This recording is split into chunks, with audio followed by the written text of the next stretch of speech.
Sara ngayong 2026. Unang arangkada nila, sablay. Pangalawang arangkada nila, eto na, Supreme Court na ulit ang nagsasalita dito. Meron pa ba kayong third time? Once we receive it. Pero again, once we receive it. May pressure. Pala tayo. Minsan, napapatalong din siya eh. Again, once we receive it. Ibig sabihin, hindi pa sila sigurado kung talagang papasok itong article of impeachment. Kasi sa May 4, meron naman silang kwento. Muron si Lisa Tanas. Sabi ko nga, si Bangag is protector lang. Using his power bilang presidente. But the mastermind ng lahat ng mastermind, si Lisa Tanas lahat. Dahil tamad naman yan si Bangag. Wala kang alam yan. Lagi nagsisingot. Yes. Magandang hapon muli sa ating mga kasama. Nandito na naman si Kuya Goods nagbabalik. At syempre, kung di ka pa nakasubscribe, subscribe na lang po at hit mo na rin yung bell para lagi kang updated sa ating mga video. Eto na. Akala ba natin tapos na itong pangloloko nila? Kasi nung 29, nagbotohan na sila. Di ba nga, 53-0. O 53-0. O 52-0. Yun ang kanilang boto para dali na ito sa Senado. Hindi pa pala nagtatapos. Nakanambugi naman, Karudi. Meron pa pala atang May 4 nagaganapin. Itong May 4, ito daw ay isang pagbobotohan pa. Ang tagal yung pagbotohan. Kaya nga nagtatanong na ang taong bayan, ano na ba? Na-impeach nyo na ba si VP Sara? Kasi hanggang maabutan na kayo ng ng session eh. Talagang pinapatagal nyo ba? Nagtatanong lang ho ang aming mga kasama rito, bakit ho parang tila baga, tumatagal ng tumatagal. Kagustuhan ni VP Sara, di ba? Kagustuhan ng taong bayan para matapos na yung panloloko nyo dyan. Para wala nang pag-usap-usapan dyan at hindi nyo napilitin at wala na kayo isang bulat na kung ano-ano nang gagawa nyo mga kwento, mga ebidensya binabalangkas nila. Nasira lang ang reputasyon ni VP Sara sa inyo dyan eh. Tapos ayaw nyo padalin. Pero siyempre bago tayo magsimula dyan, meron tayo nabalitaan. Isang magaling na, kung kilala nyo ito mukhang si Martin Romualdez daw, lilipat na ng kampo. Paano masabi? Abangan nyo sa dulo ng ating video. At kung gusto nyo rin sumali sa ating komunidad, andyan lang po yung join button, pindutin nyo lang yan para una sa una kayo makapanood ng ating video. At doon sa shoutout segment natin, pagdating sa dulo, baka ikaw na ang isa sa mga masa-shoutout natin. Kaya tapusin nyo ang ating video. So, sino ba ang lilipat ng kampo? Chismis ba ito? Abangan natin. Pero pasadahan muna natin itong mga si Pinky tsaka si Tutasin. Ano ang kanilang masasabi patungkol dito? Minamadali ba? Hindi nga pwede. Ayaw nga ng Supreme Court. At iba yan sa paliwanag nito ni Jenke. Iba ang paliwanag ni Jenke dito sa Fort Worth. Hindi daw ganon. Anak ng tipaklong. Ano na namang kwento ito? Ang sakit niya sa ulo. Ipasok natin. Kahapon, magkakaroon po tayo ng continuation of hearing on May 4, 2026. Sabi na 10 o'clock in the morning dito pa rin sa People's Center. The purpose of which is for the justice members to be able to approve the committee report, the attached resolution, setting forth the articles of impeachment, no? Kala ko ba tapos na nung 29? Yun na yung last?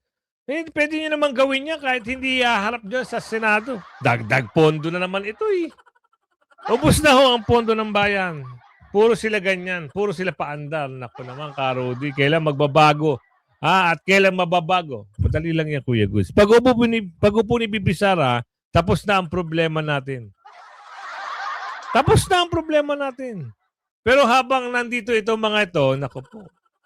Hearing dito, patawag dito, hanap ng ebidensya, lalabang kay VP Sara, nako, pagdating ng oras, wala rin naman, mababasura.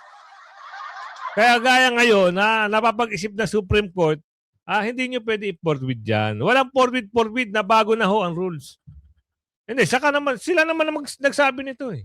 Diba, 14-0 ang boto. Huwag kayo magmadali at huwag kayong atat. Dahil pagdating ng kalagitnaan, siguro mga November, mababasura na naman yan. papasok na naman kayo sa 2027. Doon na naman na-atake yung mga unggoy na ito para impeach naman si BP Sara. Alam nyo naman yung mga banat nila kay BP Sara eh. Kunyari may ebidensya, puro palpak ang ebidensya. Kasi bakit? Puro gawa-gawang kwento lang. Maalala nyo, during the hearing kahapon, nag-motion din si Congresswoman Laila De Lima, that is for consolidation, upang ang grounds na nakapaloob dito sa Sabali complaint and Cabrera complaint ay mapag-isa na under Kita one nyo? articles of impeachment, no? So kung ma-approve na ito on May 4 morning, we will immediately transmit all these documents to the plenary, no?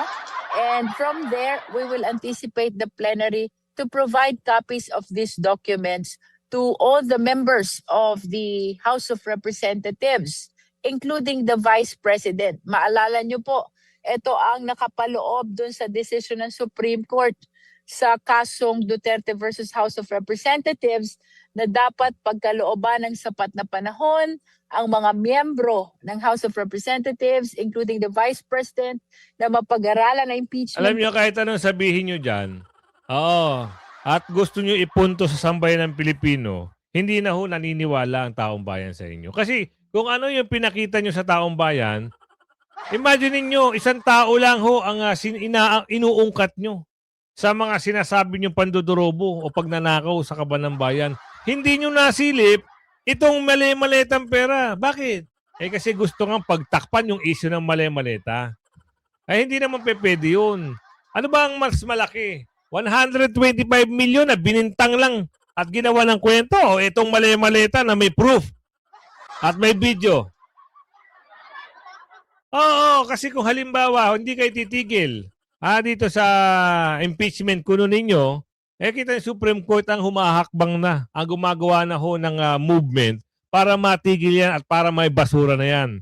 Isang step na yan na hindi pwedeng madaliin. Hindi ba kayo nakahalata? Hindi ba kayo nakahalata? Nasa Supreme Court. Ang tanong doon, ang Senado ba ay handa na? Yan ang sasagutin nito ni, pangalan nito, ni Pinky. Pero Pinky naman, ang hiling lang namin, sana ha, yung amo mo, gawan mo rin ng investigasyon. Ang tagal ng hinihiling ni Senador Marcoleta, ipatawag mo. Anong nangyayari? Bakit parang nauuna pa ata itong kay BP Sara? Na which is, wala naman talaga siyang ginawang pandodorobo. Lahat bintang lang. Baka daw kasi magkantahan. Kagaya niyan, mamaya, may kakanta na ho. Parang gusto na lumipat ang bakod. Ito daw, hindi, may maibanggit lang. Kasi kung halimbawa, meron nakikita rito na gustong lumipat ni Martin o babaligtad na siya, yan ang tema dito sa video na ito eh. Ang title nito, Martin, gustong lumipat kay BP Sara? Question mark. Nagtatanong siya, babaligtad ba? Kung babaligtad yan, mangyayari na naman yung panahon nila. Na ano, Kuya Goods, na kung alam nyo lang, may nag-comment sa atin. Kung sino ang trumaydor sa matandang Marcos. Nako. Baka maulit. Alam nyo ba yung kwento nun? Ito na nababasa ko lang sa comment section.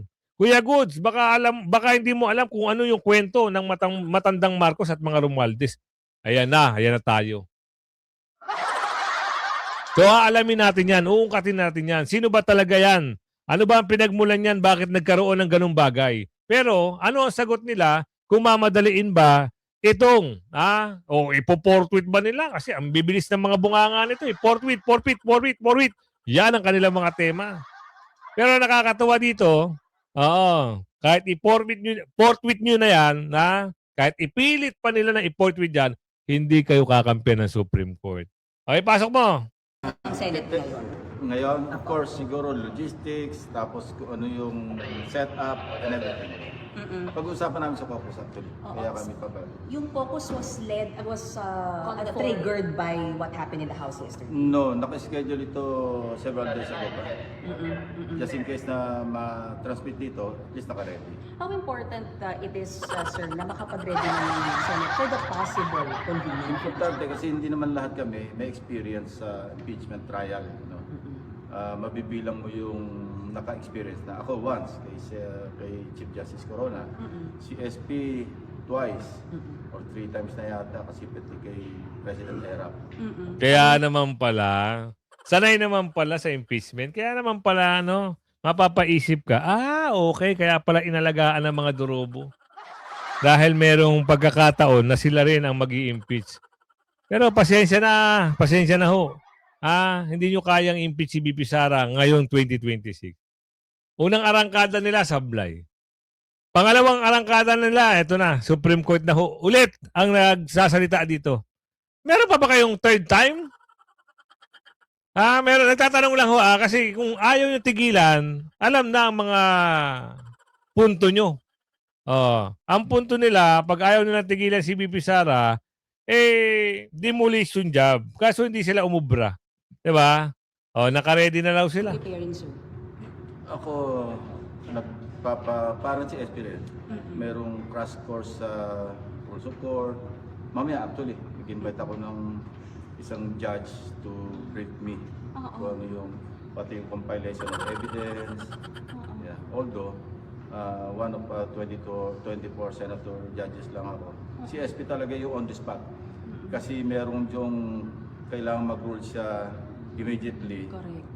To sa mga objections, di ba? Yes. Ng both defense or prosecution panels na whether to sustain or overrule yung mga objections. So, Downside ba or mas mahirap ba sa mga senators na hindi lawyer yung impeachment trial? siyempre, may disadvantage. Iba yung lawyers, may experience sila sa litigation, may experience sa court proceedings. So, lamang talaga yung mga lawyers. Ang problema, kakaunti yung lawyers namin dito. Sir, kahapon hindi binuksan yung box na galing sa BIR. Sabi sa Senate na lang daw. Is that something na mukhang... Rightly so, kasi I heard former BIR Commissioner Enares, merong provision sa NIRC na sinasabi niya, only with the authority, written authority by the President na pwedeng mag-divulge ng mga ITRs ang BIR. So, kailangan po ninyo. Sinasabi ng kampo ni VP Sara, dito siya haharap. Ito yung tamang venue. Tama, you think, sir, dito talaga siya dapat humarap, if Well, ever? that's her call. Even in the Senate, although yung impeachment trial court may compel her to attend, pero pwede niyang i-waive yung kanyang appearance. Sir, konti lang on calendar kasi 1 month lang kayo, sir, magsisession eh. Paano possible Wala, na... tuloy-tuloy yun. Separate naman yung impeachment trial sa session. So, So yung CNDA adjournment will not in any way affect the schedule of the impeachment trial. So even if June, July, you can go on with the Kasama sa trial? pag-usapan. Sir, isa na lang. Yung schedule lang, sir, ng trial, anong possible? Monday to Thursday? One of the options, yung napag-usapan namin last time, na MWF, para tuloy-tuloy din yung session namin. Pero sir, kung ano yun, kung may regular session, paano kung halimbawa sinedye? Pag-usapan pa rin yun, pwede mag-daily. Sir, isa na lang. May spokesperson po kayong itatalaga for impeachment Kasama sa court? pag-usapan. So far, wala pa. Naka-ready na sila planado, planchado. Pero sabi nga natin, sinabi rin ng Supreme Court na hindi pwedeng madaliin yan. Doon tayo sa tama, Ang mangyayari nito, ito, papaliwanag ko lang. Ang mangyayari nito, ganito. So habang napepending, tumatagal ang araw, tumatagal ang panahon, tumatagal ang buwan. So mangyayari diyan pagka malapit na naman matapos ang taon, tapos na naman ang kwento nila. Tapos na naman. Basura na naman impeachment na 'yan. So gagalaw na naman ito mga durobo. Gagawa na naman sila ng mga kwento nila. Maghahanap na naman sila ng kung ano-anong ebidensya, ipanlalaban na naman kay BP Sara na paulit-ulit at andun din kung ano yung in-apply nila nung first. At pangalawa, kung sakaling magkaroon ng pangatlo, yun din ang i-apply nila. Kasi wala naman talaga sila makukuha mga talagang na ginawa. Wala eh. Nakakuha sila doon sa isang aso na laging aw-aw ng aw-aw. Hanggang ngayon, mula 2016, walang patunay na talagang ginawa ng mga Duterte yung binibintang ni Aw-Aw. Si Trililing. Di ba? Anak ka ng buge, eto pa, ang sagot na naman ito ni 2000. Preparations ang dapat na ginagawa ng Senate ngayon, knowing na pagbobotohan na po yung impeachment sa Kamara po? Well, first of all, kahit nung araw na Senate President ako, bago mag-resume ang sessions, I usually call for all Senator caucus to discuss the possible agenda that we may be able to pass. Sa leta. And then more so now, dahil there is a possibility that the articles of impeachment might be transmitted by the House. Pero as of now, everything is speculative. Yeah. If ever. Di ba? So what we will be doing in this caucus will be to discuss the agenda for the next month. And the last month of the first regular session of the 20th Congress. And then the possibility of receiving the articles of impeachment, then we will discuss the possibility of what preparation should be done. And the timetable. Yun ang crucial eh. As of now, the crucial is timetable. So again, everything will rely on whether the articles of impeachment will be transmitted to us or not. Gaano po kahalaga na handa ang Senado if ever iakyat yung articles of impeachment? At kailangan nyo mag-convene na? Napakahalagang nakahanda kami. Because the country, our countrymen are looking at it very seriously. Monitor nila yung sa House, di ba?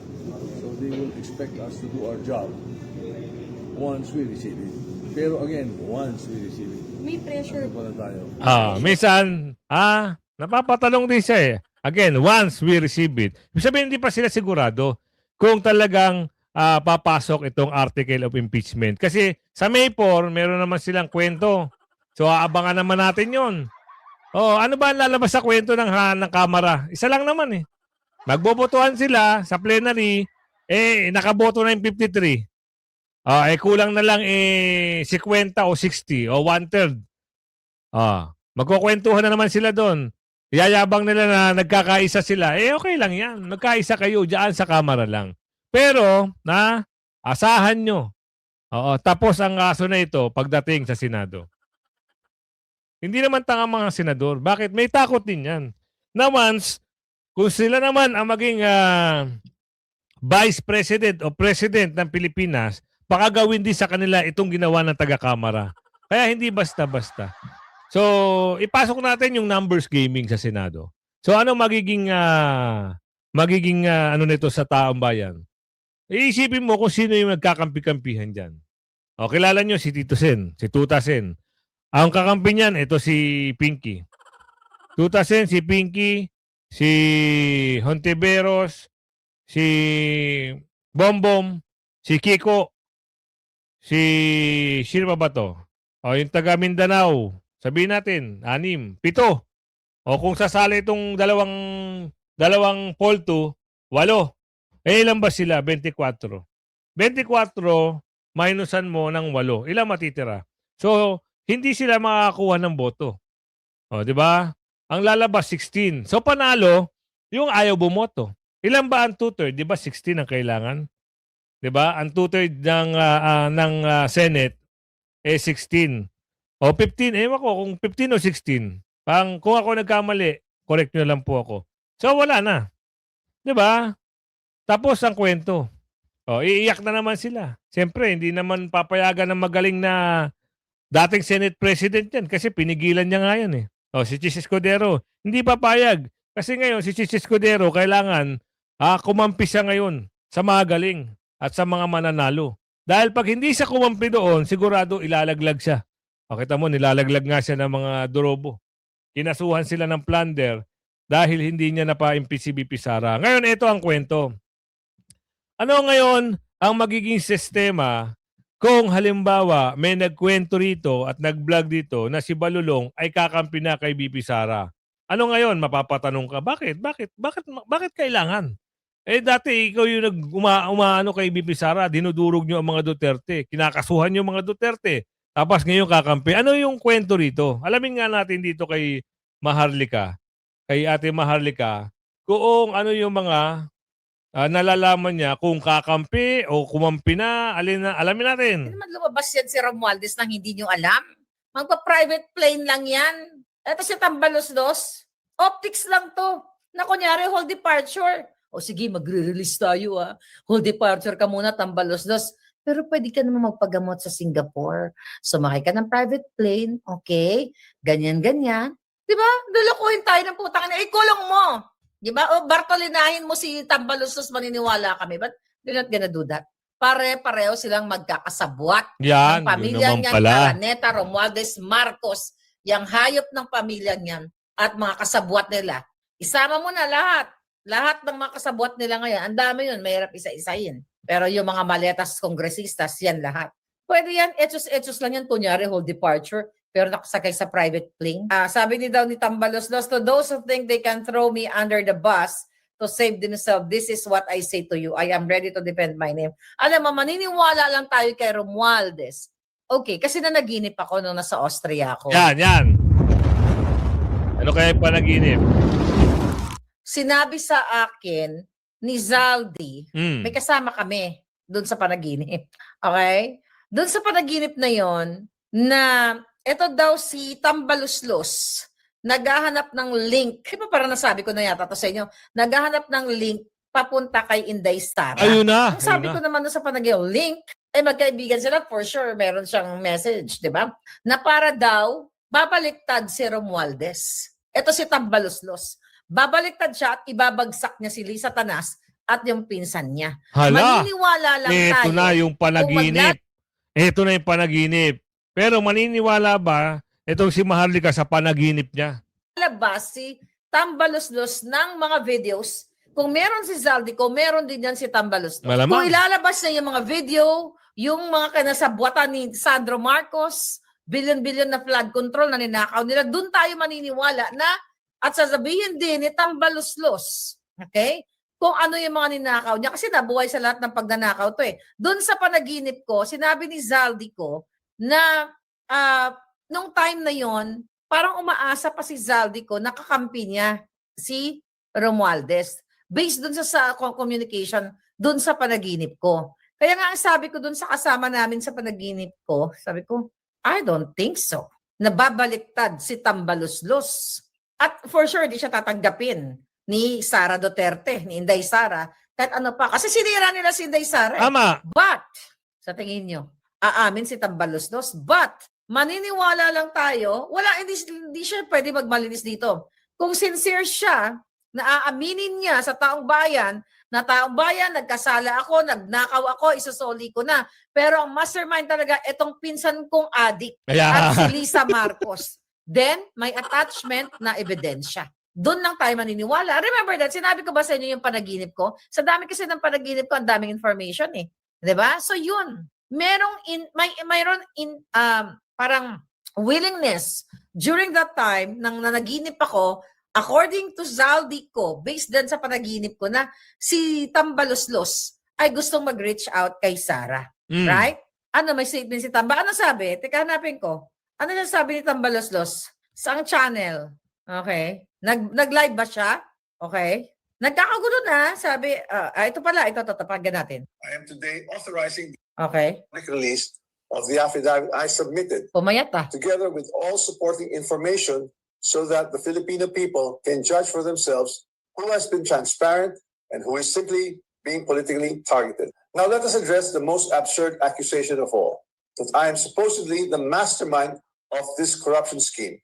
How can I be the mastermind? I was the former Speaker of the House of Representatives. So yan yung yung nilabas na video ni Balulong.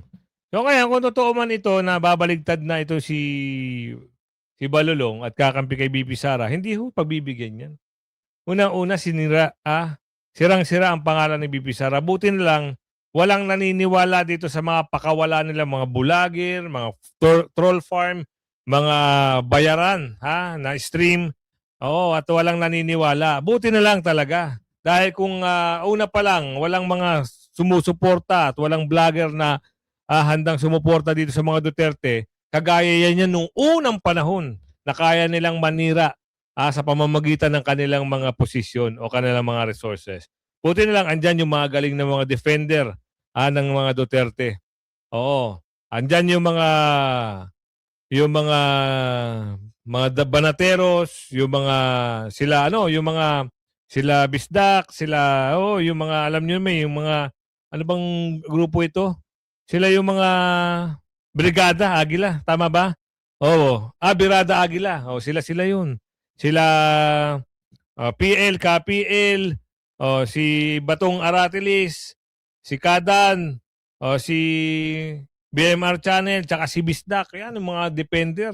Andyan din yung mga laging nakaantabay dyan sa sa Tay Kami Naman campaign. Sila, marami. Buti na lang andyan. At walang tigil din sa pagdepensa. Napakarami kasing bulager nito ni Balulong.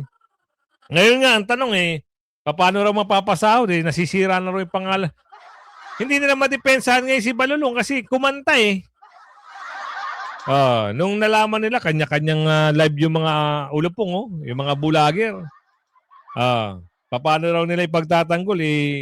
Inaaway daw si Bongit. Aray ko. Diyan sila. Baka sa susunod, pag panalo na si BP Sara, baka dikit-dikit kayo Di pwede yan. Kilala kayo ng mga ibang vlogger. Diba? Kasi nakakainis dahil yung mga ganitong bagay, kung halimbawa, mabango na ang pangalan ni BP Sara at talagang mananalo na, baka mamaya mag-iba yung tono nito mga unggoy na ito, mga bulager na ito. Sasabihin oo, dyan na kami susuporta kasi hindi namin gusto yung, di pwede yun. Siniraan nyo ng siniraan, pinagmumura nyo nga si BP Sara, tapos kakampi kayo sa, di pwede. Ganun lang yun, tuloy. House of Representatives is only one part of the branch of government, the legislature. The national budget is not conceived, executed, implemented, billed out, Dito na tayo. a single person bilang isang Speaker of the House, kundi tinuturo din yung executive department. Sino yung executive? Si Bangag. Bongit. So, namayat siya, di ba? Oo. Di daw siya ang mastermind. Well, talagang ang mastermind si Lisa Tanas. Aray ko, hala. At si Marcos Jr. Pero muron si Lisa Tanas. Sabi ko nga, si Bangag is protector lang. Using his power bilang presidente. But the mastermind ng lahat ng mastermind, si Lisa Tanas lahat. Dahil tamad naman yan si Bangag. Wala kang alam yan. Lagi nagsisingot. Binibigyan lang yan ng pang-addict ni Lisa Tanas. Si Lisa Tanas talaga ang mastermind. Napoprotektahan lang itong mastermind nila. Nagtatago sila sa pagiging presidente, sa power, okay, ng Bangag administration. And now, tignan natin kung ano yung nakalagay sa affidavit ni Tambaluslos. Yan. Nakalagay ba ang pangalan ni Lisa Tanas doon? Wala. So doon natin malalaman. Feeling ko lang kasi doon sa panaginip ko, nung nasa Austria ako, sabi doon sa panaginip ko ni Zaldi na yun na nga, may gusto mag-reach out ni Tambaluslos kasi tina-target din daw siya nitong mag-asawang to. Yung si Lisa Tanas at saka si Bangag. So pwede sigurong totoo na i-all out niya na. Pero tignan natin. Tignan natin kung ito ba ay smoke screen lang. Gaano kabigat yung nilalaman ng kanyang affidavit. Di ba? Yes, sabi si Lisa Tanas, sabi ni Grace, si Lisa Tanas ang Commander-in-Chief. Ayan, nagkabukingan na. Hindi pala ito si Balulong, hindi pala ito si Ngagba ang itinuturo ni Ate Maharlika na protector, na leader, mastermind, kundi ito si Palaka. Yun. Alam nyo na. Alam na natin. Naku. Ang hirap Ibig sabihin, tuod pala itong si Bongit. Sumusunod na lang. Kahit masira ang pangalan. Ikanta mo na, Martin, para magkaalaman na. Kung talagang gusto mo bang lumipad ng bakod, sabihin mo na para mas maaga pa lang alam na ng taong bayan kung sino ang nag-uutos, sino nagko-control diyan. Kung halimbawa lilipat ka tapos hindi ka kakanta, wala rin, useless lang din. 'Di ba? So ngayon, ano kaya hintanan nito? Ganun pa rin. Tuloy-tuloy pa rin ang balak nila kay Bibi Sara. Kahit marami na silang pinagagawang mga kaletsihan, hindi pa nila kaya mapabagsak ang mga Duterte. Nahihirapan sila Diba? Akala naman nila ito yung pagpapakidnap nila kay Tatay Digong ay panghihinaan na si BP Sara. Hindi. Sige, laban. Gusto nyo ng laban, ha? Oh.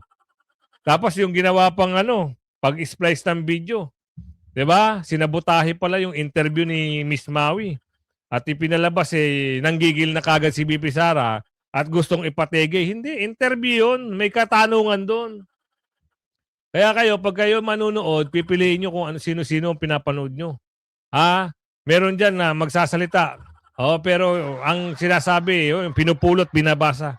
Hindi galing diretso sa utak. Tingnan si Kuya Goods, may binabasa ba si Kuya Goods? Wala. Diba? Kahit pakita ko sa inyo yung screen ko, wala akong binabasa dito. Talagang natural.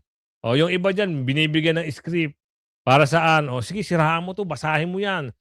Kunyari, mustra ka dyan.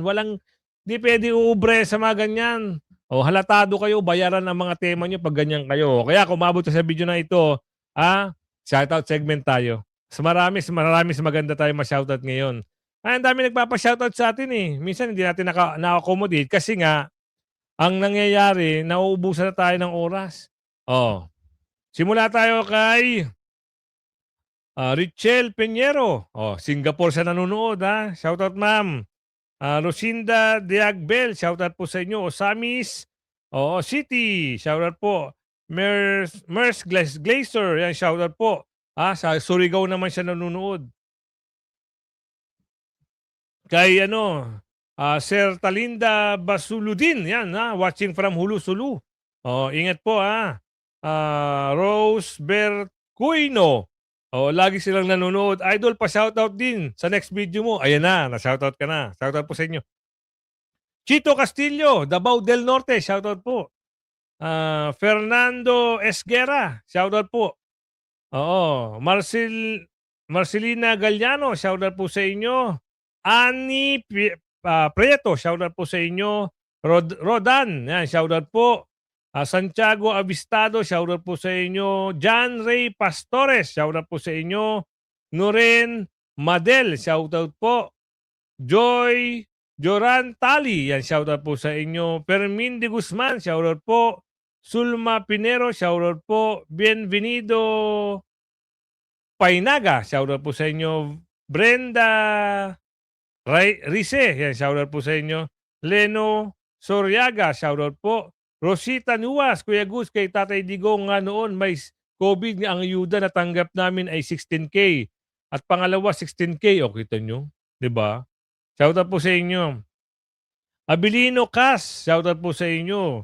Manolito Mario, shoutout po sa inyo. Ventura Amigo, shoutout po. Yan, si Ma'am Ilyana Go. Tama ba? At Ilyana Go.